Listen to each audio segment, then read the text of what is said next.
بخاری صاحب ویسے تو ان کی اپنی ہی بانی کی بہن نے کافی تنقید کر دی ہے اس ڈیٹ کے اوپر، لیکن میں آپ سے جاننا چاہوں گی کیا لگتا ہے کہ 27 ستمبر کے پیچھے کیا حکمت عملی ہے پی ٹی آئی کی؟ پہلی بات تو یہ ہے کہ یہ سہیل افریدی کو پھر نئے سرے سے پنگا ہوا ہے. کچھ دنوں سے آرام سے بیٹھے ہوئے تھے. یہ نا اپنی پارٹی کی ایسی تیسی کرانے پر تلے ہوئے ہیں.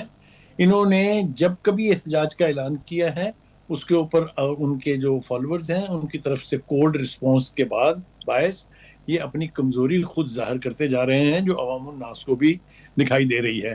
کیونکہ 5 اگست کا جو انہوں نے کہا تھا کہ بس ملک میں تباہی آنے والی ہے، بس پتہ نہیں ریولوشن اس کا کیا ہوا احتجاج کا، وہ آپ کے سامنے ہے. سینکڑوں، ہارڈلی سینکڑوں ورنہ درجنوں لوگ جہاں جہاں بھی نکلے وہاں ان کا مکو ٹھپ دیا گیا. And that's all, the revolution has gone. یہی حال ہوگا اس احتجاج کا بھی، اس لیے کہ 9 مئی کیا حاصل ہوا، 26 نومبر ہوا، اسلام آباد پر قبضہ کرنے کے لیے گئے، کیا حال ہوا، 2 لانگ مارچ کیے، 4 دھرنے دیے، 2 مرتبہ پنجاب پر چڑھائی کی، اڈیالہ جیل پر 2 مرتبہ وارد ہوئے کہ بانی کو ساتھ لے کے جائیں گے. کیا ہوا ان کا؟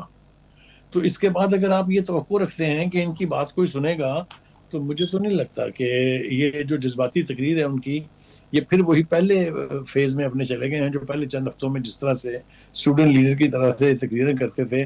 He has proved himself not to be a CM stuff. Having said that, جو اپنی اندر کی ان کی جو کنٹرڈکشنز ہیں، اتنی پرزور جذباتی تقریر کے بعد جو رد عمل علیمہ خان کی طرف سے آیا ہے، وہ کہتی ہیں ہمیں تو نہیں آئی کہ یہ حال کیا ہے، میں نے تو جلسہ دیکھا نہیں ہے، مجھے یوں لگتا ہے کہ یہ لمبی تاریخیں دے کے بانی کو انتظار کروا رہے ہیں. ریڈیکول کر دیا نا آپ، وہ جذباتی تقریر کہاں گئی؟ پھر وہ کہتے ہیں کہ اتنی لمبی تاریخ کیوں دی 27 ستمبر کی، انہیں معلوم نہیں ان کا کیا لائحہ عمل ہے. بیچ میں 13 اگست بھی تھا، جس میں 25 اگست بھی تھا، وغیرہ وغیرہ. تو انہوں نے ریڈیکول کر کے ان کی تقریر کا سارا تاثر جو ہے وہ تو مطلب ہے ختم ہو گیا، اس میں کوئی دو رائے نہیں ہے.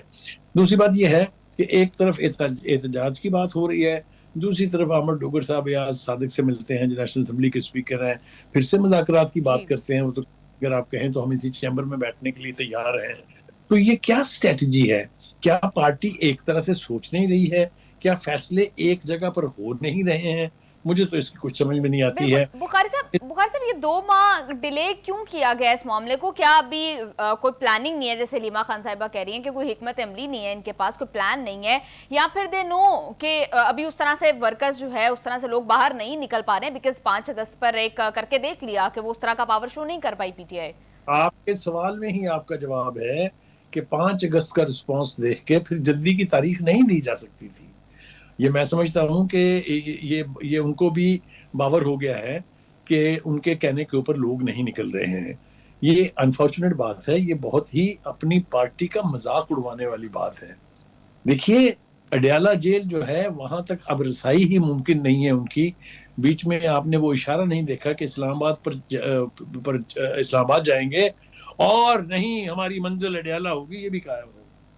ان کو معلوم ہے اچھی طرح سے کہ وہ چیف منسٹر کے پورے پروٹوکول کے ساتھ بھی آئے ہیں تو جیل کے دروازے تک نہیں پہنچ سکتے ہیں. پھر یہ ہوا میں بڑھ کے مارنے کی مجھے سمجھ میں نہیں آتی. یہ اپنے جو فالوورز ہیں، یہ اپنے جو لوگ امید لگا کے بیٹھے ہیں کہ بانی جیل سے باہر آئیں گے اور پھر ایک مرتبہ پی ٹی آئی کو یعنی اقتدار جو ہے وہ حاصل ہوگا، ان کو مایوس کر رہے ہیں. اس لیے کہ ہر نئی مرتبہ ایکسپوز ہو رہی ہے پارٹی کہ اس کے پاس یا تو اسٹرینتھ نہیں ہے یا ان کے فالوور ڈس اپوائنٹ ہو کے بیٹھ گئے ہیں. اس کی بھی ایک وجہ ہے، وہ مختصراً میں بیان کر دوں کہ 9 مئی جنہوں نے کیا تھا 9 مئی، ان کے وارثوں سے پوچھیں، ان کے ماں باپ سے پوچھیں جو مقدمات بھگت رہے ہیں. تمام بڑے وکلاء کو بانی پی ٹی آئی کا کیس، بشرا بی بی کا کیس تو یاد ہے.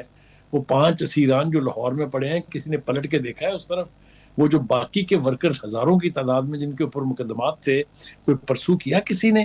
تو آپ کیسے توقع کرتے ہیں اس پارٹی کی کال پر، اور وہ بھی خاص طور سے جو سہیل افریدی جیسا بندہ جس کی تو پھر چند بخاری ماہ. صاحب اس پکچر سے تو یوں لگ رہا ہے کہ بانی جیل میں ہی رہنے والے ہیں پھر تو. دیکھیے یہ بات بھی میں نے نہیں کہی ہے، یہ بات بھی بے پناہ تجزیہ نگاروں نے کہی ہے، اور یہ بات بے پناہ پولیٹیکل اینالسٹ نے کہی ہے کہ ایسے لگتا ہے کہ پارٹی تلی ہوئی ہے اس بات پر بشمول فیملی کہ بانی باہر نہ آئیں، کیونکہ باہر آئیں گے تو ان سب کی چودراہٹیں اسی وقت دم توڑ جائیں گی. کیا کسی نے ان بہنوں کے، سب بہنوں کے نام معلوم تھے بانی کے جیل میں جانے سے پہلے؟ کیا یہ جو وکلا آج چودھری بنے بیٹھے ہیں، ان کا کسی نے نام سنا تھا پہلے؟ جتنے بھی اسٹالورٹس تھے پارٹی کے،